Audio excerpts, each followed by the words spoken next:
Cette app appartient à une radio, et là, pendant que je suis en train de vous parler, elle analyse, elle écrit des actualités, et tout ça sans humain. Personne n'a cliqué, personne n'a écrit un mot, aucun stagiaire à 3h du matin, aucun journaliste. Et pourtant, ça fonctionne. La machine surveille le monde, l'analyse, comprend ce qui compte, retranscrit dans le langage de mon client, et tout ça sans dormir. Et le plus fou, on l'a construite à deux, une IA et moi-même. Dans cette vidéo, je vous montre tout, le code, les coulisses, les galères, parce que honnêtement, on a bien failli capoter. Une radio, ça vit d'une seule chose, être premier sur l'information. Le problème, c'est que pour tenir un fil d'actualité potable, il va nous falloir une équipe, des gens qui analysent des dizaines de sources, le jour, la nuit, le week-end. Ça s'épuise et ça coûte cher. On s'est posé une question un peu folle avec mon équipe, est-ce qu'une IA serait capable, pour le prix d'un café par mois, d'automatiser ce travail? Spoiler, la réponse est oui. Mais pour y arriver, accrochez-vous. Avant même d'écrire une ligne de code, deux idées. Deux idées toutes bêtes, mais vous allez voir, c'est pour ça que toute l'application tient debout. Premièrement, on sépare tout. On ne dit pas à une source « toi tu fais le foot », on ramasse tout en vrac et on trie après. Résultat, ajouter une ligne, c'est juste une brique, c'est pas une reconstruction. 2, et c'est la plus maligne, détecter, ce n'est pas publier. On repère toutes les infos gratuitement, mais l'IA, la partie qui coûte, elle, ne bosse que sur le meilleur. Le bruit, gratuit. L'essentiel seulement est payé. On n'a pas choisi des outils parce qu'il y avait des beaux noms dessus. On a choisi des outils parce qu'ils étaient utiles. Accrochez-vous et suivez un peu la logique, vous allez voir, c'est pas si difficile. Problème 1, on refusait de coder l'application 2 fois. On voulait la coder une seule fois et qu'elle aille sur Android et sur l'Apple Store. Problème 2, une IA de manière générale, elle est totalement amnésique, donc elle oublie tout. Et il fallait un endroit pour stocker la mémoire de notre intelligence artificielle. Problème 3, tout ça doit tourner sans nous. On avait besoin d'un ouvrier disponible 24 heures sur 24 qui puisse orchestrer le tout. Par exemple, dire à l'IA « publie ce post-là » ou « analyse celui-ci ». Problème 4, quelqu'un devait lire et écrire à notre place, sans se fatiguer et surtout pour le prix d'un café. Ça, c'est le rôle de l'intelligence artificielle dans cette application. Problème 5, on devait nourrir la bête. Il nous fallait des sources de données qui puissent être analysées par l'intelligence artificielle pour être postées sur notre application. Il nous fallait donc des sources gratuites et fiables. Vous voyez, à chaque problème, un logo, à chaque problème, une solution. Voilà le cœur du réacteur. Suivez la donnée, de gauche à droite. Premier bloc, une minuterie qui dit « réveille-toi toutes les 15 minutes et va chercher des données ». Ça, mais pas la nuit. Pourquoi pas la nuit? Parce que nos clients dorment aussi la nuit, et ça va nous couper un quart de la consommation de notre intelligence artificielle. Autrement dit, on va analyser les données que la journée. Deuxième bloc, la liste des courses. Et le suivant va toutes les chercher en même temps. Et là, le bloc star. Il découpe tous les articles, il applique un filtre de fraîcheur. Tout ce qui a plus de 48 heures, poubelle. Et s'il n'y a pas assez de news un peu fraîches, le filtre s'élargit. Et on laisse place à de nouvelles infos. Un peu plus vieilles, certes, mais de l'info. Comme ça, le fil d'actu n'est jamais vide.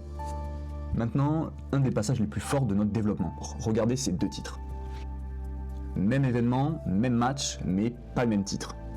Aucun mot en commun entre le titre du premier article et le titre du deuxième article. Vous voyez, le premier va parler des équipes, le deuxième va parler des joueurs. Par exemple, Portugal, Espagne, Lamine Yamal, Cristiano Ronaldo. Et comme pour un ordinateur, ces deux informations sont totalement différentes, elles vont s'afficher 2 fois dans l'application. Autrement dit, je me retrouve avec un fil d'actualité avec 2 fois la même information. La honte. Notre astuce était plutôt simple, on a arrêté de comparer les titres et on a commencé à avoir le contexte et à analyser le résumé de l'article aussi. On a ajouté tous les mots, type Coupe du Monde, finale, match, et on a gardé que les noms propres. Cristiano Ronaldo, Lamine Yamal, Espagne. Et là, la machine a commencé à comprendre. Elle fusionnait les articles sous un même élément. Ensuite, l'IA entre en scène. On va lui balancer une 60aine d'informations, elle va les lire, les regrouper par thème, et pour chacune, écrire un post qui va être publié sur les réseaux sociaux et sur l'application dans le ton de mon client. Et voilà le détail qui tue. Chaque info passe par une fonction qui se demande « Est-ce que je connais déjà cette histoire ?» Si oui, elle compte combien de médias en parlent, une source, 2, 3. Il y a 3 médias sur la même histoire, breaking. Grosse actu, c'est notre radar, c'est ça, être premier sur l'information pour nous. Tout ça se range dans la mémoire du système qui se souvient de tout. Par-dessus, un classement automatique. Les grosses news récentes montent, le reste redescend, tout seul avec le temps, comme un feu qui refroidit. Et l'app, elle ne calcule rien. Elle lit la base de données qui est sécurisée toutes les 90 secondes. Avec une clé publique mais verrouillée. Cette clé ne peut lire que les news prêtes. Impossible de tricher, impossible d'écrire, impossible de fouiller le reste. Ensuite, dernier étage, et pas des moindres, les notifications. Le nerf de la guerre. On voulait un flux continu. Surtout pas de spam qui fait désinstaller les applications. Alors, 2 minuteries. Toutes les 30 minutes, on sélectionne les 6 meilleures news. Et toutes les 5 minutes, on en envoie une à l'utilisateur. 6 infos distillées une par une tout au long de la journée. Pour l'auditeur, c'est un flux constant, fiable, vivant, qui va venir l'informer tout au long de la journée, comme un vrai média qui te tient au courant. On a tout testé à blanc, le système choisit une vraie info, fabrique la notif, l'envoie, ça marche, la boucle est bouclée. Bon, maintenant, la vérité. Parce que rien, mais vraiment rien, n'a marché du premier coup. On avait un QR code qui marchait pas, impossible de se connecter sur l'application pour la tester sur notre propre téléphone, donc on a dû abandonner l'idée de tester directement sur téléphone pour tester dans le navigateur. Un géant du web qui nous claque la porte au nez, on avait vite compris qu'on ne pouvait pas passer par Google directement parce qu'il nous bloquait, donc on a dû se connecter directement aux médias.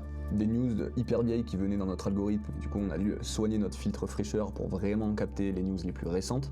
Toutes les news étaient marquées à l'instant parce que l'IA d'elle-même, au lieu de mettre la date de la news, mettait la date sur laquelle elle est publiée sur l'application, donc évidemment quand on vient de publier une news, c'est à l'instant. Ça aussi on l'a corrigé. Et le fameux doublon qui nous rendait fous, Coef, Lamine Yamal et Cristiano Ronaldo, ça aussi on a réussi. Mais ça, vous savez exactement comment on l'a fait. À chaque mur la même méthode, à chaque fois une discussion avec l'IA pour comprendre le problème et trouver des solutions. Et c'est là qu'il faut être honnête sur le vrai sujet de cette vidéo. L'IA n'a pas juste écrit du code. Elle a débogué, expliqué. Quand un truc plantait, elle me disait pourquoi, elle trouvait des solutions à ma place. J'ai vraiment construit cette application en discutant avec Claude. Et dans le produit, elle fait travail d'une rédaction entière. Lire, analyser, comprendre, écrire avec une tonalité particulière, tout ça sans fatigue et sans dormir.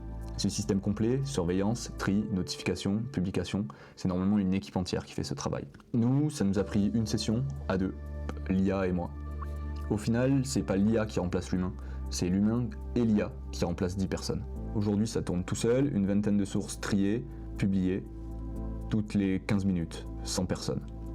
Et le pire dans tout ça, c'est qu'on n'a pas construit qu'une app. En vérité, on a construit un logiciel qui informe toute une ville, toute seule. Hier, ça aurait pris une rédaction entière.